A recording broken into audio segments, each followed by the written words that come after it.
Hey, it's Scott Petrak with another episode of the Brown Zone Coverage Podcast.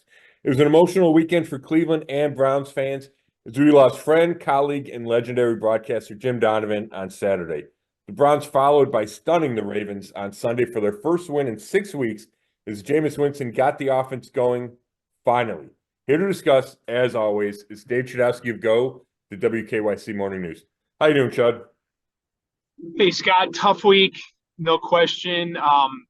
Before we get to that, I just, I watched it on TV. You were there with Jimmy and everything. It just felt like divine intervention. Do you remember a game quite like that in your history, watching the Browns? That's interesting, Chud. I mean, there's so many weird games and everything, but that one was certainly different. It certainly had a different energy and emotion, and you knew it would because of Jimmy on Saturday, and then there were just so many reminders throughout the day, from the little tributes in the press box to the great tribute on the scoreboard, which is fantastic, and all Jimmy's old calls and the fans in the stands with their signs. So yeah, it was certainly a special one, and it's just an unusual game and how it played out and all the weird things you're referencing. Yeah, I mean, you go from missed field goals to doinks to Yeah, a drop pass in the sunshine, and there's no question. I mean, Scott, I'm dead serious when I say this. And I know a lot of people have said it, but how else do you explain that dropped interception? yeah, I mean that especially the guy who dropped it. I mean, that was a what you call a bunny. That's a right, layup. right. Yeah, it was certainly an easy interception. It changes the game. I mean, obviously, the Browns might have been able to get a stop and call three timeouts and get a last chance there, but uh, it was certainly a huge play in the game. The Browns scored the winning touchdown on the next one, and yeah, if you believe in divine intervention, that's it's easy. It's easy to point your finger there, and look up and think about Jimmy. And there were a bunch of those opportunities to do that on Sunday, no doubt about that. Yeah, yeah. So just the Browns did a great job in memory of him, and over at Channel 3.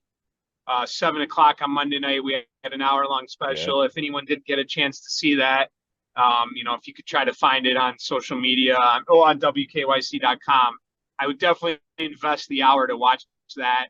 Um, it was an incredible tribute. Yak, the sports director, Jeff Kiviak, who I've known since 2007, sports director, my friend. He did an amazing job organizing it. Russ Mitchell did a great job hosting it, and just the tribute to Jim. So for any of the listeners that don't know, and I would assume most of our loyal listeners, know where both of us come from. Sure. But for anyone that doesn't know, I've been at Channel 3 since 2007. I worked with Jimmy for 11 years in the sports department.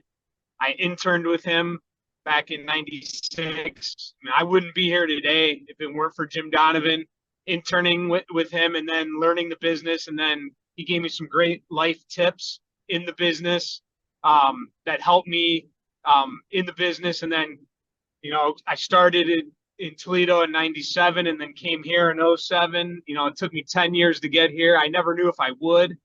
And my dream as a kid was to be Jim Donovan and be a sports anchor on Channel 3. And I lived that, not him, but just being on TV on Channel 3 for 11 years in the sports part. Now, obviously, I do the morning news, which is amazing, and I love that. But this is a guy I was very close with and a friend. And the thing about it is I'm just going to miss his presence. Scott, he had a presence. You Oh, always wanted to be around him. The best storyteller in the world. He could remember everything. And I think we talked about this on a recent podcast when he stepped away from the Browns. But literally, he could tell you every game that he called from the day from 1999. He could tell you things from the 1980s and the 70s. Like his memory was unbelievable. We lost a good one, Scott. I mean, just one of the. I got to tell you, in the television business, in the broadcasting world, one of the best in the entire world, not just Cleveland. oh, there's no doubt, and you had made so many great points there, Chud. And the recall was amazing. And I was right before we started taping this. Um, my buddy and colleague Nate Ulrich from the Beacon Journal called to check in and talk about Jimmy a little bit. And Nate used to sit next to me when he was on the beat, and Jimmy would stop by, and we were just getting these long conversations. And I used it as an excuse for being late. I'd always tell my wife, "Yeah, Jimmy Donovan stopped by," and he did. And it was true. It wasn't like I was making it up. But you'd sit there and you get in this half an hour conversation, and you couldn't tell Jimmy, "Hey, Jim, I got it right here." You just listen to everything he said, and he had the way, like, "Can I ask you something?" Before he'd ask you some question. And I love that, and that was so much fun. And I miss that, when Jimmy didn't come around as much. I really miss that, and the energy was different in the room when Jimmy was there and when he wasn't there. And just so quick, and so so smart, and just whip smart, and so quick and funny. And then unbelievable at what he did. And you mentioned Yak. I saw Yak in the press box Sunday. Big hug. He loved Jimmy. He was in the press box, or he was in the radio booth with Jimmy for years. So I mean, it was just so tough. Just so tough for everybody. And they did a great job. Channel 3 did a great job with the tribute.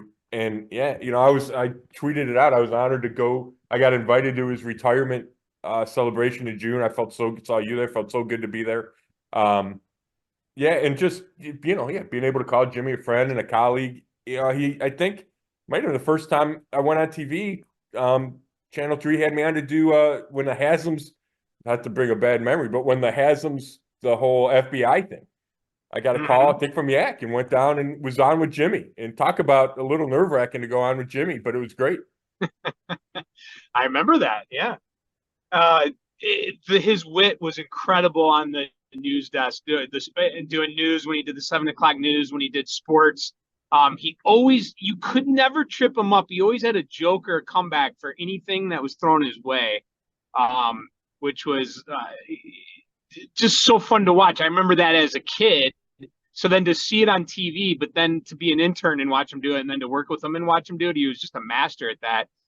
So funny. And my wife was, at the end, unfortunately, she was like, "I hope they show a lot of his witty stuff," and they did, because he was so much more than just a play-by-play or a sports guy. He could do it all as the and I learned a lot from him too, because now I do news, and he obviously did news, the 7 o'clock show. So and Scott, he also called baseball. He called the Indians games on Channel 3. He did the Olympics. World Cup he did World Cup soccer. He did so much more than that just play-by-play voice of the Browns and Channel 3 sports anchor. A couple of quick things I'd want to say is, one thing that I loved about him too is that, and we've talked about this, I bring this up all the time, how you and I try to give our legit opinion on things, and we don't try to be one way or the other, because I do think in the business sometimes you run into people that they just predict the Browns to win because the fans want to hear that, right? Sure. One thing I loved about Jim was his ability to be a fan, kind of, if you know what I mean, like to cheer on the teams and love the teams, but still tell the truth about them. He still, he did not sugarcoat it. And I love that about him. And that is, Scott, that's a hard thing to do in this business, especially when you're a fan of the team. And then it's hard to rip on a team or tell the truth about what they're doing, because you have to be with those teams every day covering them. It is an art form that he was able to do that not many can. You know what? That's a great point, Chud, especially because Jimmy he was on the plane with the team, right? Like, there's a part of a team employee there, and he flies with everybody. He's with the coach. He does a coach's show every week. And that's how much respect he had among everybody in that building, is that he could speak the truth, and he could rip the team, which we saw him do plenty of times because the Browns are so bad for so long.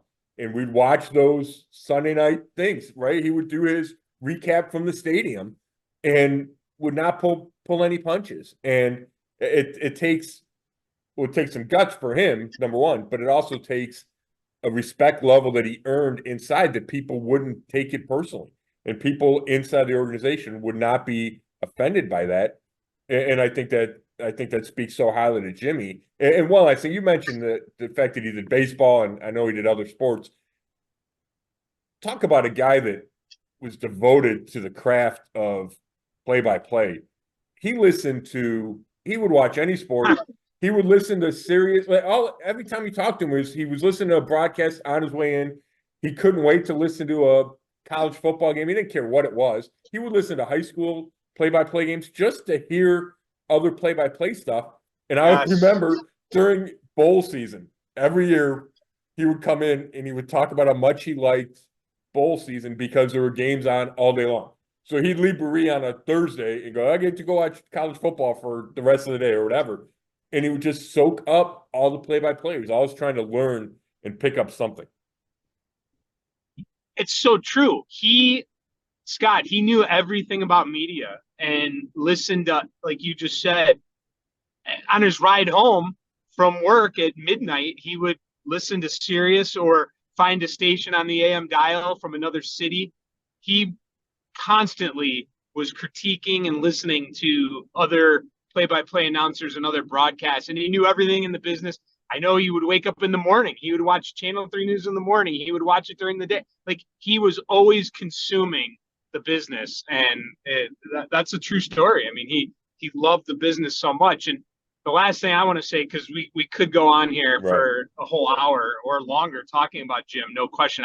We could tell a lot of stories. Believe me, I could tell a lot of I could tell a lot of stories. All right, but one thing I'm going to say is he was an amazing writer, and that's one thing. And believe me, I'll never be like Jim, but I've studied him as a writer and how he would write stories. And I tried to learn from him, if that's the best way to put it, because when you work with the best, you gotta soak that in and take it. So I love when he would write stories and give his opinion on teams and put it together, and then the editing and the visuals that would go with it. He was a master at it. And I'm just gonna finally say, and I don't know how to say this without it coming off the wrong way, but Scott, Jimmy didn't pass away in June or May. He passed away on a Saturday before the Browns played the Ravens. Yeah. And it was a home game. And it's almost as if Jimmy scripted and wrote his ending. And I hope that doesn't sound bizarre, but he wouldn't have had it any other way. We all are going to face the end. But he somehow scripted an amazing moment on Sunday for his memory and all of Browns fans to be a part of. Yeah, I certainly believe that. Yeah, and it was nice that the Browns, how much attention, tribute they gave him, the fact that Kevin Stefanski and Andrew Berry took the game ball to Jimmy's wife and daughter, Cheryl and Megan, right after the game. Just shows you the importance that he had to that organization. Yeah. Rest in peace, Jimmy Donovan, gone way too soon. Scott, definitely a tough time. So I guess kind of like we transition to the game now. And I mean, we just talked about the wild things that happened in this game. It's the NFL, anything can happen, but I'm just going to start out by saying, and I put this out in a tweet, Scott, I don't remember exactly how I said it, but if Joe Flacco didn't give you enough reason to think one way, you just got visual proof on Sunday about what was the holdup and what can happen when you get good quarterback play. There's no doubt, Chud. And I wrote an analysis yesterday that posted this morning on Brown Zone, and that's exactly what I said. It's not just the quarterback change, because there were other factors. There's a play caller change. There's Wyatt Teller back at right guard. Like, there's other things involved there. Nick Chubb's in a second game back.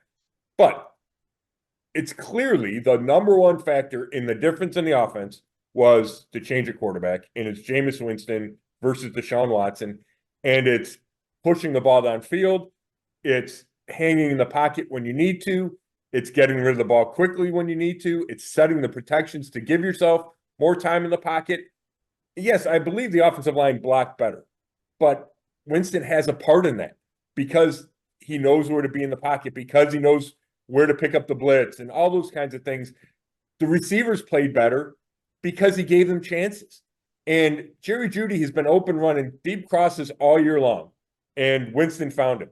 Elijah Moore has been open running outs, deep outs all year long, and Winston gave him a chance to make a play and trusted himself to make that throw when I just don't think Watson did.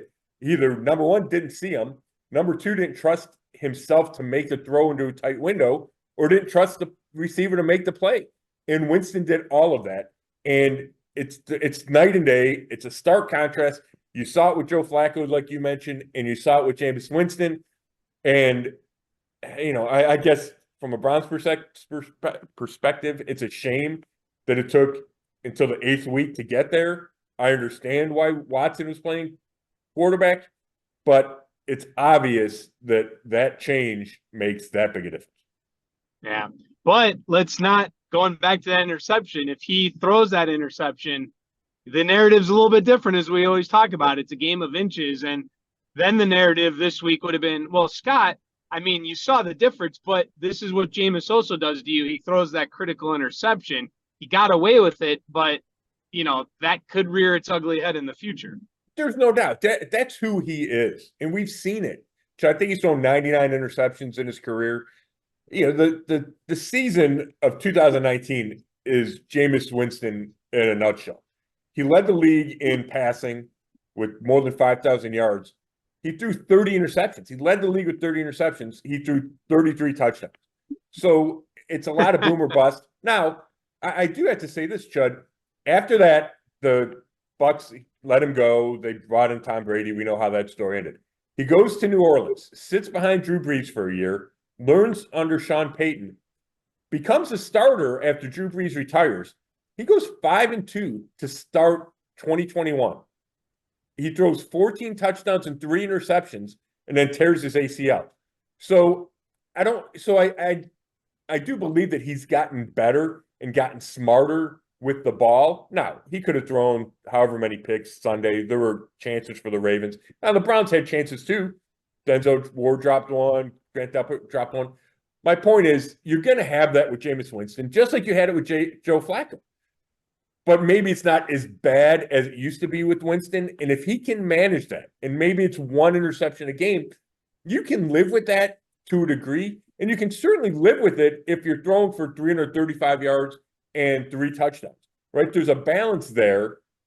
And just strictly from an aesthetic, fun standpoint, you'd rather have your quarterback go 333 and 1 or 2 versus 180, 1-0. It's when you're not scoring any points, it doesn't matter if you're not throwing any interceptions.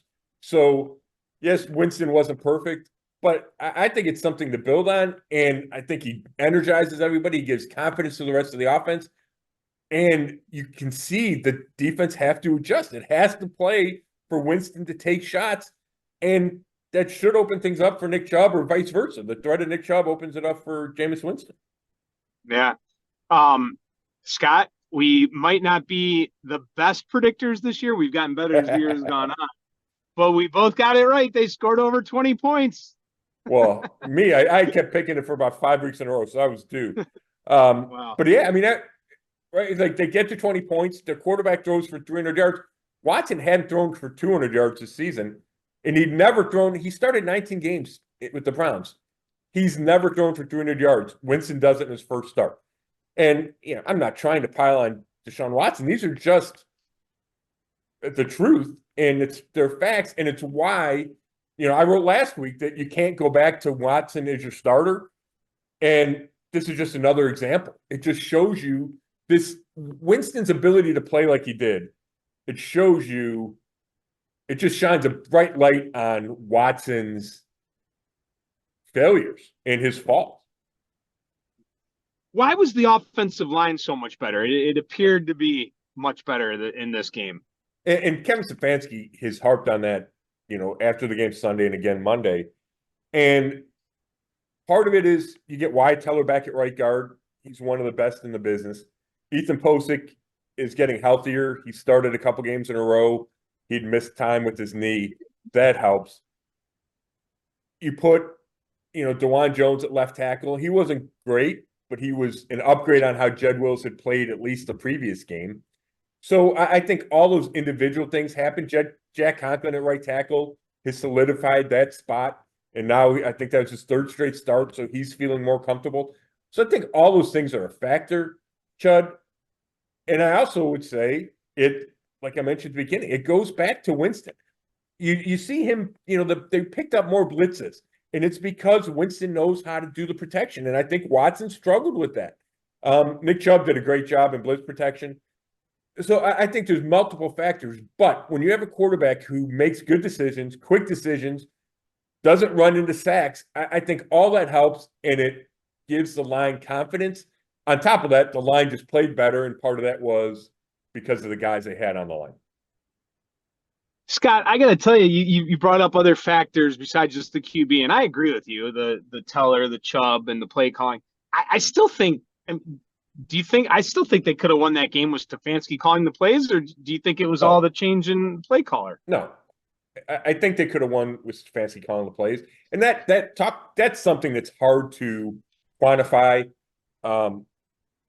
You just don't know. You don't know what plays Stefanski would have called versus what plays Dorsey called. Would Stefanski have called that, the over route, the post to Tillman for the touchdown, the winning touchdown? Would he have called that? Would he have been more conservative? We don't know. But I'll tell you what, Chud, and I don't think this is an exaggeration. Every play that they called Sunday, they've called before this season with Kevin Stefanski. And if they didn't call it this season, they've called it in previous season. It was not like Ken Dorsey brought out a new game plan or a new playbook. This is what Stefanski has called. He's called these plays before. You need a quarterback to run it properly. You had one to do that. Now, there was more play action. There was more under center. And we'd seen Stefanski go there the previous few weeks, even with Watson. But it was a throwback to what Stefanski had done in his previous 4 years before they brought in Dorsey, before they tried to go more spread to suit Deshaun Watson. This is a system Stefanski wants to run. I think he would have called, if not the same plays, similar plays. So, yeah, I think Ken Dorsey did a good job because he was the guy actually calling the plays. But I don't think that was the biggest factor or even a significant factor. It just has to be mentioned because it was a change and Dorsey was that guy calling them. I still can't get over that game-winning touchdown. I did not see that coming. And how about Cedric Tillman? Do we have something here in the young wide receiver? Yeah, I think you do. Now you got to get more consistency, and it has to be week in and week out over a long period of time.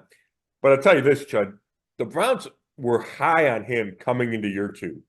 They really were. Every time you talk to somebody behind the scenes about the receiving court was, watch out for Tillman. Tillman's going to make a leap. And then I think for the first 6 games, he had 3 catches for 9 yards, I want to say. No production at all. And it wasn't like – I understand that he's gotten more opportunities since the Amari Cooper trade the last 2 weeks, but it wasn't like he wasn't playing at all. He was out there. He was kind of splitting reps with Elijah Moore as a number 2 or as a number 3 behind Cooper and Judy. Like, he was out there. He just wasn't wasn't getting opportunities, wasn't first in the rotation. Watson was looking for, Amari Cooper more. I'm looking at the stats right now, Chud. He had 1 catch in each of the first 3 games, total on 9 yards. Then he went 3 games without a catch. Then he goes 8 for 81, 7 for 99. And what I like about him is he's big and he's physical. He's got big size or good size, things that the Browns don't have for most of their other guys. Jerry Judy's skinny, Elijah Moore's small, Jalen Darden's small, and he gives you a physicality, size, strength. You saw him run through a tackle on his first touchdown. He's got some speed. Obviously, ran by the safety on that last touchdown. I like his confidence. I talked to him during training camp. I sat down with him. We had a long interview. He thought this was going to be a big year for him. So, yeah, I'm not ready to jump the gun, but I do see a lot of things that I like from Tillman. And you saw glimpses last year. Every once in a while, in a Denver game, he made a couple of catch and runs and broke tackles. But now you're seeing back-to-back weeks when he's been given a chance to do it. Yeah, amazing how Winston made those receivers better, Scott. Yep, there's no doubt. No doubt. Couple nuggets here. Since Stefanski was hired as head coach in 2020, the Browns are 25-13 at home including 10-4 at home against the AFC North. That's a nice little nugget there. It's an impressive And stat. yeah, since 2020, the Browns are 22-5 when scoring at least 25 points. So let's get up to 25 points, and you're looking good. So that leads me into my next question. Maybe the Ravens weren't thinking about the fact that they've had that success at home against AFC North teams. Were they thinking it was the same old Browns with that terrible record coming in and all of the bad things that happened? And they go for it on fourth down, which I thought really set the tone early in the game, because I didn't like the play caller either. Nope. When they went for it on fourth down. And do you think that set the tone for the game, number one? And number two, do you think the Ravens were a little bit overconfident? I don't know about the overconfident, Chud. Maybe, and it's easy to understand if they were, right? The Browns are so bad before they played them, lost 5 in a row, couldn't score any points. But they play the Browns enough. They've had close games. They played in November, and the Browns beat them in Baltimore. So, I think it's more, this is how the NFL works. Division games are hard to win. They're hard to win on the road, like you pointed out with that Stefanski set, which is a huge improvement, going 10-4 at home against this division where the Browns have traditionally struggled against this division. That's a big improvement for Stefanski, or under Stefanski. So I'm not going to say they took it for granted. They were missing some guys, which helped the Browns. They were down Marlon Humphrey, Nate Wiggins at cornerback. They lost a couple D-line guys early. But I think it was more that the Browns just played well, and the ability for their offense to show up and complement the defense and give the defense a little bit of margin for error. I think that just had a huge impact on the psyche of the team. And you're right about that first fourth down stop, Chud. That changes the game. And I thought the Ravens should go for it. It's 4th and 2 from the 7 or whatever it was. But you go Wildcat with Derrick Henry, he's going to run it. You probably know he's going to run it up the middle. JOK, Mo Hurst make a real nice play there. I think Isaiah McGuire off the edge, set the edge too. And the Browns got to stop to begin the game, and then they got to stop at the end of the game. And, in a game that's decided by one touchdown, those are obviously huge possessions. So, I thought the Browns did a good job against Henry overall. They gave up the 39-yard run in the second quarter. Greg Newsome misses a tackle at the line of scrimmage, and then there's, he's kind of out the edge there. But other than that, Henry averaged like 3 yards a carry. He come in averaging more than 6 yards a carry for the season, was on pace to set a record. I just thought they did a good job against him. They did a pretty good job against Lamar. And, they got a couple breaks. And that's what they needed to end that 5-game losing streak. Isn't it crazy to think? I mean, Stefanski, 2-time coach of the year. You see they turn around and win this game. It just got the rumors of him maybe being gone, and would the Haslams get rid of him? It's just kind of crazy, man. I just hope they don't make a major mistake after some of the mistakes they've already made. I mean, we see what Stefanski can do when he has a quarterback not named Deshaun Watson. Chud, I could not agree with you more. Just because you have a rough start to a season doesn't mean a guy can't coach anymore. I think the players still play hard for him. He's incredibly smart. I like his even keel demeanor. I think that's important in the up and down world of the NFL. I think he's a good play caller, even though he gave up the play calling.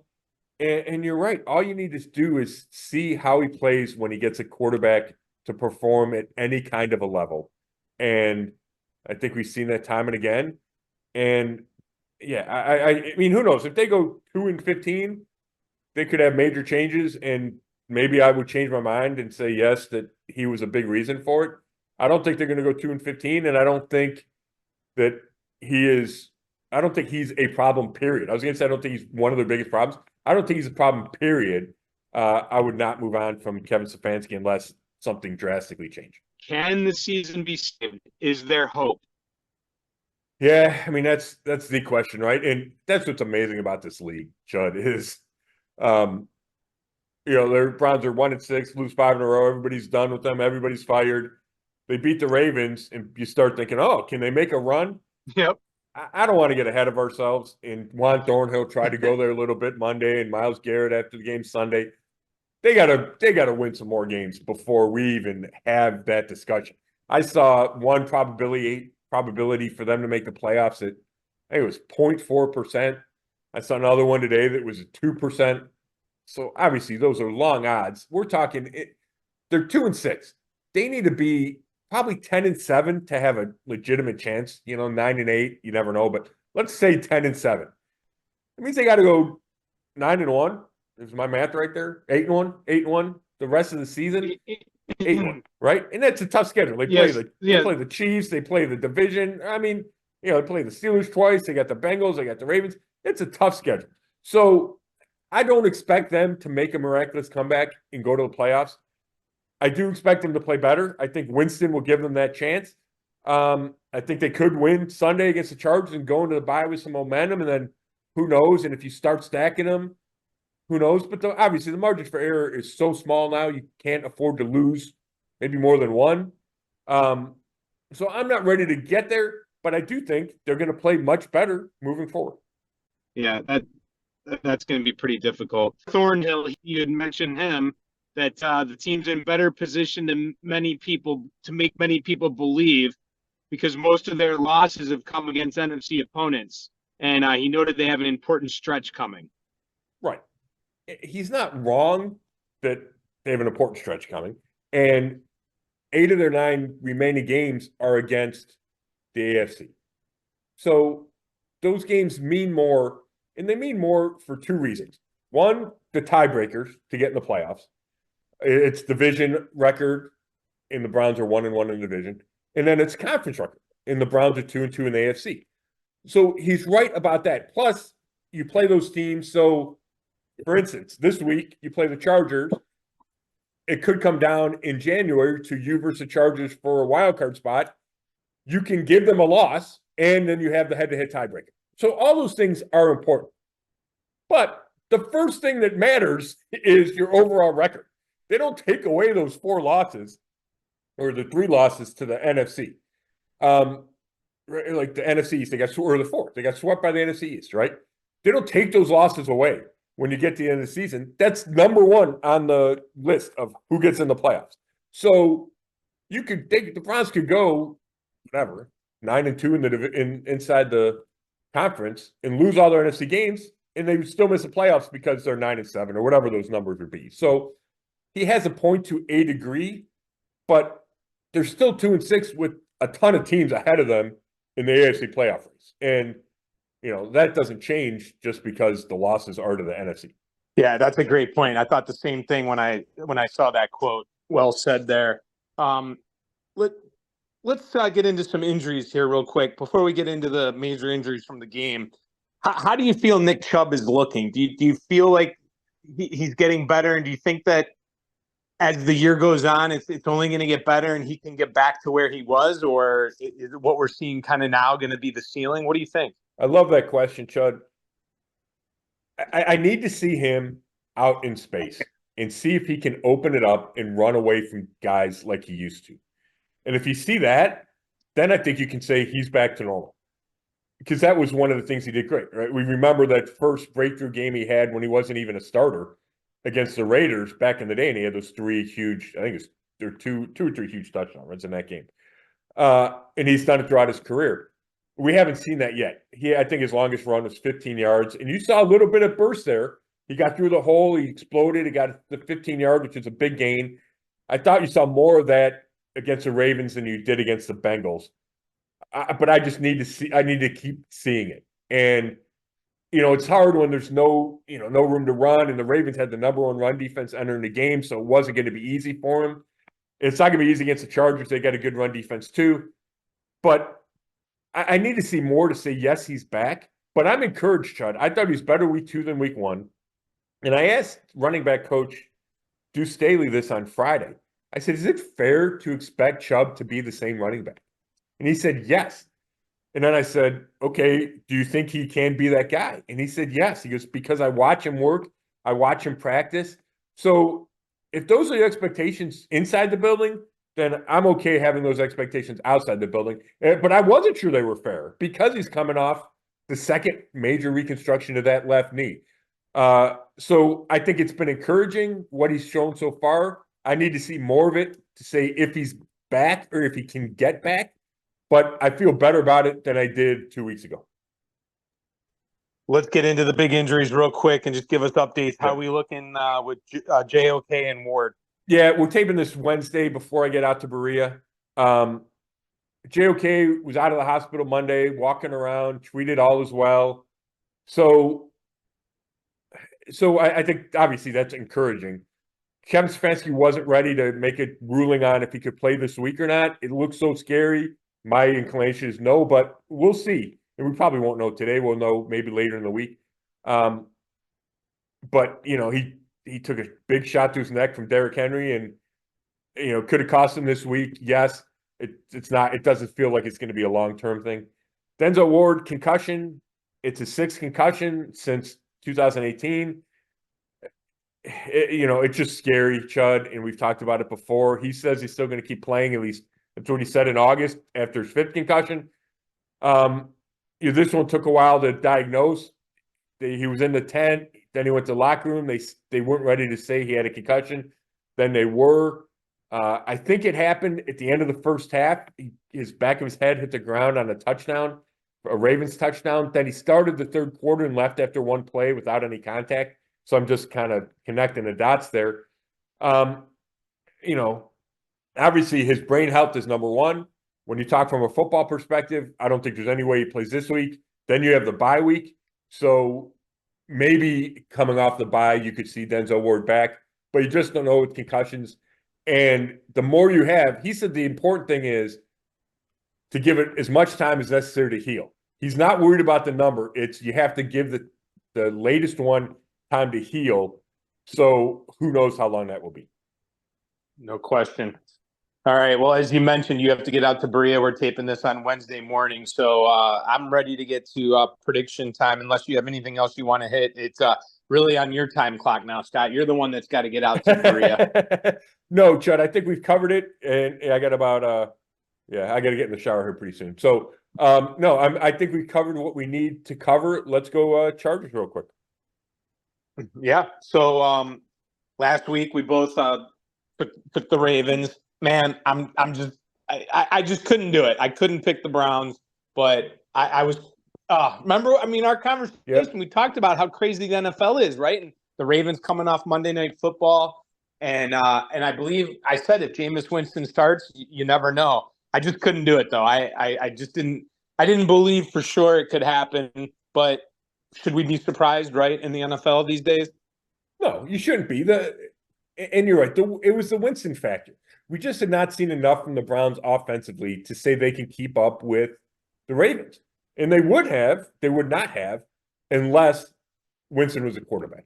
They needed to score 29 points to win the game, or 25, right?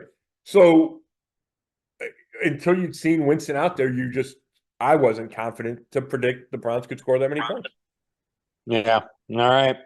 So right now I see the Chargers are favored by 1.5. Is that what you've been seeing? Yeah, I saw 2. So yeah, right around there. 2, 1.5. Okay, so right around there. All right. I'll go first. I'm gonna default to my I need to see it to believe it to predict it again. I got to see them do that again before I'm going to predict it to happen again. Because as I mentioned, you know, this Sunday that defensive player might not drop the ball. Yeah. So we could have been talking about a loss had he catched. I know there's a lot of what ifs in every game. I understand that, but I need to see Jameis do it 2 weeks in a row. So before I predict it, I need to see it. And you're talking about a very good defense with a great head coach. And I'm going to stick to thinking that the Browns are not going to pull this off and they're going to lose 23-21. So I unfortunately am going Chargers. Okay. I completely get that, Chud. And I was going back and forth with that myself. I'm gonna drink the Kool-Aid or buy in a little bit or whatever. Heading into the bye, if the Browns give everything they have, you know, not that they don't always, but you get what I'm saying. It's easy to say, hey, the bye week's coming. Let's focus all our attention on this game, give it everything we had. Then it's a vacation, and you got Winston. Right? I think the energy factor is real. The belief factor that he spreads throughout the team is real. I don't see the Chargers as an explosive offense. I love Justin Herbert, but they're running the ball a bunch. The Browns' run defense has gotten better. We saw that against Derrick Henry, like I mentioned. You know, they're old school with Jim Harbaugh. I just think it's going to be a tight game, which gives the Browns a chance to win it. And I'm going to go Browns win 2 in a row, heading in the bye. I almost said 23-20, but I'm going to go 21-20 Browns. I feel like I've seen this movie before Right? when you've done this. I know. I could No, be wrong. I hope you're right. I could be wrong. But, you know, I don't – and I went and I've watched – I haven't seen the Chargers play a ton, but I went back and I watched a good chunk of their game against the Saints last week. And I just don't think they scare you. No, I agree. Right? They're not amazing. No, Lad McConkey's their best receiver, and he's a great rookie year. I don't know if he scares you. You know, J.K. Dobbins is good. They got a couple pass rushers, and their defense is good. Like, so I just don't. I don't know. I just don't see. I think it'll be the kind of game where either team can win. So Yeah, give me the Browns at the end, I guess. and they're at home. And, you know, you're traveling across country. I absolutely think the Browns could win the game, right? I'm just not going to predict it this week. But I will say this: if someone's running in for a touchdown and trips on their shoelace, or another guy drops an interception, or I mean, I'm serious when I say this. If we see more things happen again, I am going to start rethinking how maybe the rest of this year will go. Yeah. But let's see if it happens a second week in a row. No, I hear you. Yeah, and I'm with you, Chud. Like, they need to prove it, and we've seen the Browns win a game and then fall flat. But I think I think the defense is legitimate. Now, if they're playing without Ward and without JOK, that definitely hurts the defense. But I feel like the defense is playing better. I just think they're going to be in the game, and then who knows? So I said, what the heck? Hey, go for it. Let's do it. Yeah. So, all right. Yeah. Get out to Berea, the city that's going to have that. We don't have time to talk about it, but we just talked about it on the news this morning. The whole new complex out there, Scott. That's going to be pretty cool. Yeah, we'd seen. I mean, we knew that it was coming, and we knew some of the details. We'd not seen the renderings. But yeah, like a mixed use field that high school and adults and grade schools can use, and I think they said a high end hotel and some shopping and hospital. Yeah, hospital. Yeah, like a kind of a athletic hospital, whatever words I'm looking for there. Right. Yeah, I think there's some rental units, like housing, some retail. So yeah, it's going to be interesting. You know, I don't know, last time you've been out there, Chubb, but they bought a bunch of houses, tore down a bunch of stuff. They tore down those car dealerships. So they have some room there. It's going to be interesting. It's certainly going to be interesting. Oh yeah. Yeah, I've seen it, drive by it quite a bit. Yeah. So cool. All right, get out there, buddy. Have a good practice, man. Give it your all. I'll do my best. Appreciate it, Chud, as always. Thanks everybody for listening. This has been another episode of the Zone Coverage Podcast, and you can read all my work at brownzone.com. Thanks.